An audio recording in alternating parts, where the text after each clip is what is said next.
de no poder estar en centros penitenciarios ni siquiera por un momento. Principio de oportunidad que uno podría pensar que es una especie de amnistía simulada, y ahí habría un problema respecto al respeto por las garantías de los organismos internacionales. Por otro lado, está también el fundamento esencial de todos estos sometimientos o de estos acuerdos de paz, que son las víctimas. Hay que garantizar siempre, no lo digo yo, lo dicen los estándares internacionales, que la no impunidad tiene que estar como regla general en todos estos procesos, obligatoriamente. Por eso, si se van a imponer sanciones en este tipo de sometimiento, en este tipo de acuerdos o de conversaciones, lo importante es que tiene que ser, por un lado, con el máximo de verdad posible, y por otro lado, con la mayor reparación integral posible. Eso tiene que ser fundamental. Además, porque creo yo que de no hacerlo, podríamos de pronto activar a la Corte Penal Internacional y que quiera la Corte Penal Internacional desarchivar la situación de Colombia que fue archivada el año pasado. Y yo diría algo más, pensando en la ciudadanía y pensando en las víctimas. Así como está la ley hoy, Procuradora, ¿corremos ese riesgo de que desarchiven desde la Corte Penal Internacional los casos en Colombia? Podríamos correrlo si no se da dentro de esta ley el máximo de verdad posible y la reparación integral posible a las víctimas. Ese riesgo está, no es que va a suceder, pero podría ocurrir. Sí, y por otro lado, algo que tenemos que tener siempre en cuenta, y es que las concesiones que una sociedad como la nuestra está dispuesta a dar,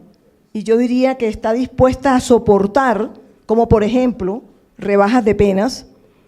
y concesiones que estaría dando simplemente con el fin de lograr una reconciliación con el pasado, dejar de lado las millones de víctimas, dejar de lado el resquebrajamiento de la institucionalidad. Para eso son las concesiones que se hacen. Tiene que estar basado en algo muy fundamental, y es una garantía completa de no repetición, así sea un proceso especial dentro de la justicia ordinaria, porque es muy importante, pero una garantía de no repetición, por un lado, y por otro lado, una garantía suficiente de protección y reparación a las víctimas, pero bajo la línea clarísima, porque hay que hacerlo, de que solo esas concesiones para las víctimas serían admisibles, solo serían admisibles si hay un compromiso serio y ojalá temprano de los victimarios de que van a acatar esos principios y esas fórmulas de no reincidir, de entregar la información, de dar la verdad absoluta. Y te terminaría con algo que para las víctimas, desde la visión de la Procuraduría, es muy importante. Las víctimas tienen que tener claro que estas normas de paz total que todos queremos, ni más faltaba, y que lo que hacemos desde la Procuraduría es alarmar, alertar, conversarlo para que se complemente la norma, la ley sea lo mejor posible y logremos esa paz total, es que tiene que quedar claro que estas normas son para darle una opción a esos actores y victimarios,